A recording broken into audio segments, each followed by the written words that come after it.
Hello again, welcome back to the PhatPhish Guitar Studio. I'm Dave and welcome to the Absolute Beginners series of guitar tutorials.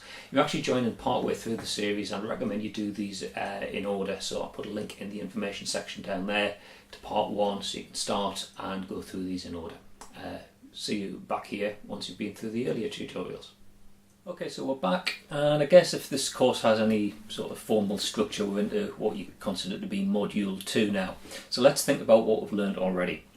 We've learned the basics, we've learned how to tune the guitar, we've learned how to hold a pick and how to play the strings, how to fret notes on the fingerboard. We've learned 3 chords, we've learned an A major, D major and an E major. Learned a way to play them by playing a bass note and a strum sort of pattern, and how to put those together into chord progressions. And sort of where we left the last lesson, we just done a 12-bar blues, which is probably the most common chord progression. You know, any rock guitarist, blues guitarist, whatever, will be familiar with the 12-bar blues progression. So if you've made it this far, well done. Thanks for sticking with it.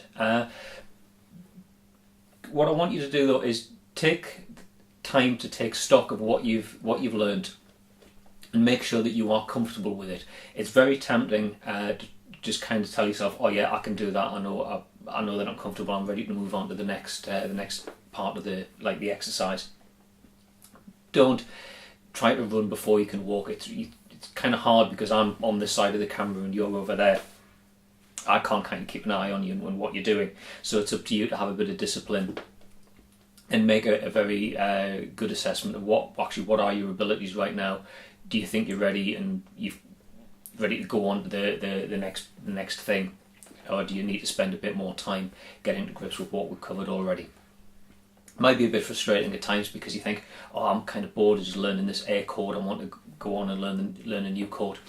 You need to get comfortable with one thing before you move on to the other. It might be a bit tedious and a bit boring, but really will make life easier for you as you go on. Having mastered one thing, it'll actually make it easier to learn the stuff that we cover later on. Okay, so having made it this far, what we're going to do now is look at some other chords. Before we do though, I want to talk a little bit about the layout of the fingerboard. I think I mentioned earlier on that it's important to know where the notes are on the neck, and sooner or later you're going to have to start to learn your way around the fingerboard. So take a look at this, which is the layout of the neck and showing the note names.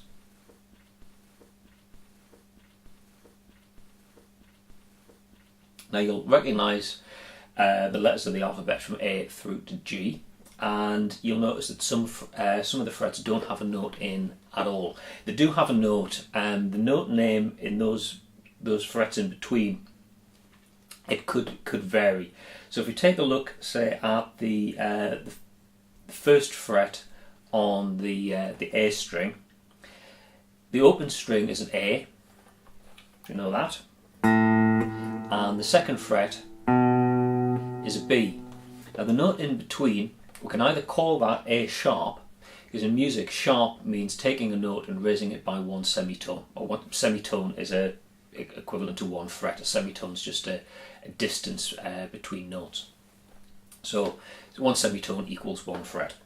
So if we take an open note A and raise it by a semitone, we'll get a note we'll call A sharp. It gets a bit confusing though, because we can also say, well, we've got this note here which is B, the second fret on the A string, and if we lower that by a semitone, we get a note that's B minus a semitone. We call that B flat, because the symbology in music is a little B sign like that. So a note that's been raised by a semitone is that note letter with a sharp sign. A note that's been lowered by a semitone is that note name with a flat sign. The note is equivalent in terms of sound. It's just a naming thing. When you get into music theory, this starts to make a bit more sense. But for now, what I'll try and do is just concentrate on playing notes that don't have sharps or flats, and so it's a little bit more straightforward. Sometimes when I teach music and teach guitar, it's much more theory oriented. So you get from quite early on, you get an understanding of what the notes are and why you're playing them. The purpose of this series of videos really is to get you as a beginner playing guitar and playing stuff nice and quickly, but picking up some skills that'll set you in good stead for later on. So I'm not going to dwell too much on the theory side for now. Looking at fingerboard though, let's look at some of the note names. Now, we played 3 chords in the last exercise. We played an A chord, a D and an E. A major, D major and E major chords. We're not going to worry too much about what the notes are in those chords. Like I said, we're not worrying too much about the theory here, where it's more playing driven sort of exercise. So let's look at the relationship between the notes that give those chords their name. A, so let's just work on an open A string here. Now the second chord was a D major. Let's look at how far we have to go from an A to get to a D. Well, it's 1, 2, 3, 4, 5 semitones. If you go up 5 semitones, 5 frets, from an A you get to a D, which is the root note of our D major chord. Look at the other root note involved in that chord sequence. We had an E major chord, so from an D we go up 2 semitones, gets us to an E. Now that E note occurs at various places on the fingerboard. Could play it here, could play it here. The guitar neck, the notes kind of repeat themselves, but the important thing is that an E is 2 semitones higher than D. It's 2 frets up from D.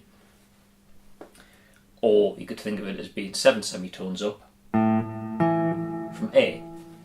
So there's a relationship between the root notes of those chords we were playing. We think of A as being our first chord. We played in the 12 bar progression, we played an A major chord. Then we played a chord where the root note, the name of the chord, was 5 semitones higher than the first chord, which gives us the D. And we also played an E chord, which had a root note that was 7 semitones higher than the first chord that we played. So what happens if we start that chord progression with a different note? Well, we could let's start off as D. Let's make D our first chord.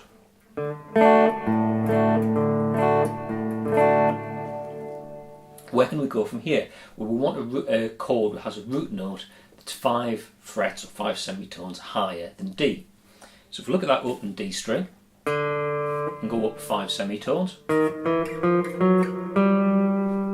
we get G.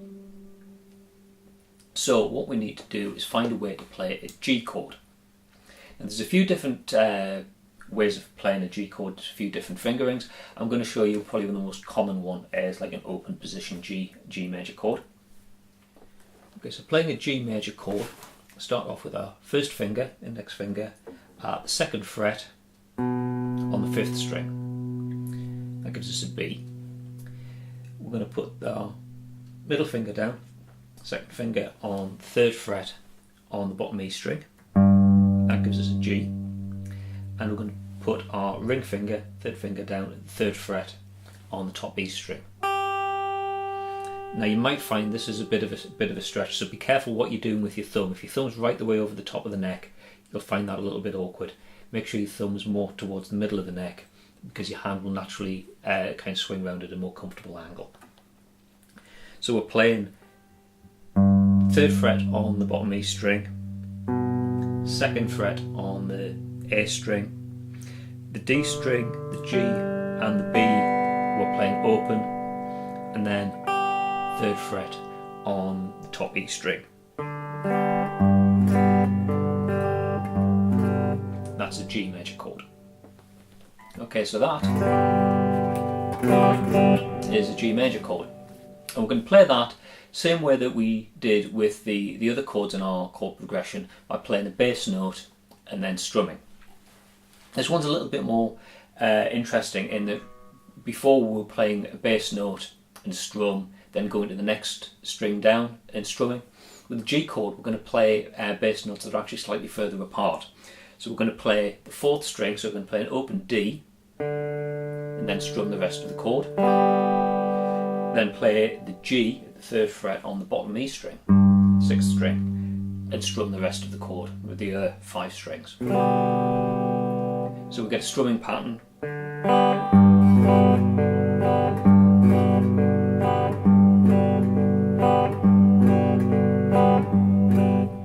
So now we know that chord, we can start to put the 12-bar blues progression together, starting on D. Remember the way the progression goes, we start on the first chord, play that pattern through 4 times, then we go to the next chord in the sequence, in this case the G, and we'll play that through twice. So we'll get something that sounds like this.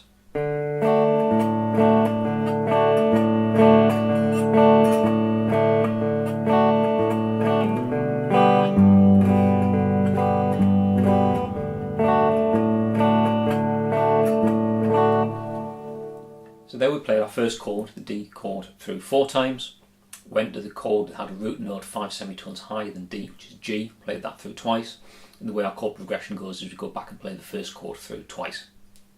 So where do we go from there? If you think about when we started from an A chord, we went up to an E, that's 7 semitones higher than A. The root note of that chord is 7 frets up from an A. So if our first chord is D, we need a note that's 7 semitones higher than D, which is, so that's a D. We go 1, 2, 3, 4, 5, 6, 7. You look at the fingerboard, that gets us up to an A. So we already know how to play an A chord. A chord's functioning differently here though. It functions as the first chord when we play it starting on an A chord. When we're playing starting on a D, it's functioning as the chord that's 7 semitones higher. The root note 7 semitones higher than a D. So we get an A chord. So we can play that as our chord in our progression in the key of D. And where else do we go? Where do we go from there? Well, we then go to the chord that's 2 semitones lower than that chord. So I think in the example in the key of A, we played an E chord and then went down to a D. So here we go from A, and 2 semitones down from A is G. So we'll go down to a G chord, and then we go back to our first chord, the D, and play that through twice. So this gives us a 12-bar blues progression, and it's in the key of D, because D major is the chord that we're starting on. And we get a progression that sounds like this.